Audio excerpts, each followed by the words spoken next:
super important topic today about something I've realized people aren't actually very educated on. So what I want to talk to you today is the difference between fat loss and weight loss, which are tied in together, but they're actually two separate things. And it's also a big reason why people get so discouraged after they start a new diet plan or fat loss plan, weight loss plan, that after the fourth week, their results start to slow down and they think that they're not getting enough faster results like they did in the first month. They're doing something wrong, things are slowed down. Then all of a sudden things get too hard. They fall off track. They start going and eating what they used to be eating or stop exercising. And then that's when all the weight gets piled back on or even more. So it's important to have realistic expectations of your journey. So this is what I'm going to talk to you about today.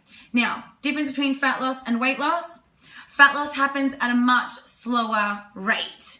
In your first 2 to 4 weeks of starting a new plan, a lot of that will be weight loss and fat loss, and that's why you tend to lose a lot more in that first initial period because you're losing both weight and fat.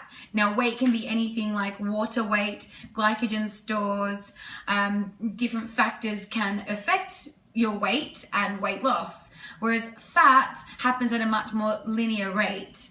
Water weight can happen like this, and then fat loss can happen like this.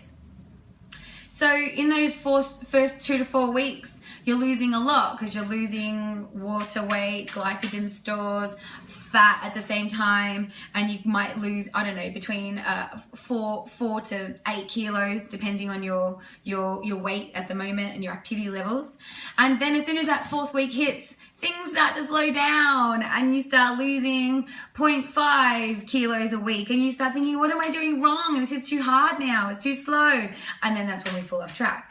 This rate of fat loss is actually between 2.5 and 0.5 kilos a week is a healthy rate of fat loss, and you've already dropped the water weight and the weight, the glycogen stores from your body in your system. So now your body is just focusing on losing the fat.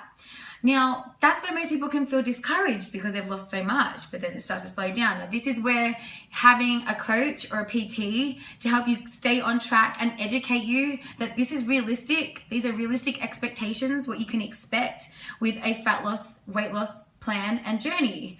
So really important to have that person there to have your back, let you know this is supposed to be happening, and if you ever do hit a plateau where you aren't losing 0.25 to 0.5 kilos of fat a week, then it's your coach's or PT's job to then reassess the calories that you're on, reassess your meal plan, make a little tiny amendment, no big changes, just little amendments here and there, to then push you past that plateau and get you losing fat again and keeping you on track.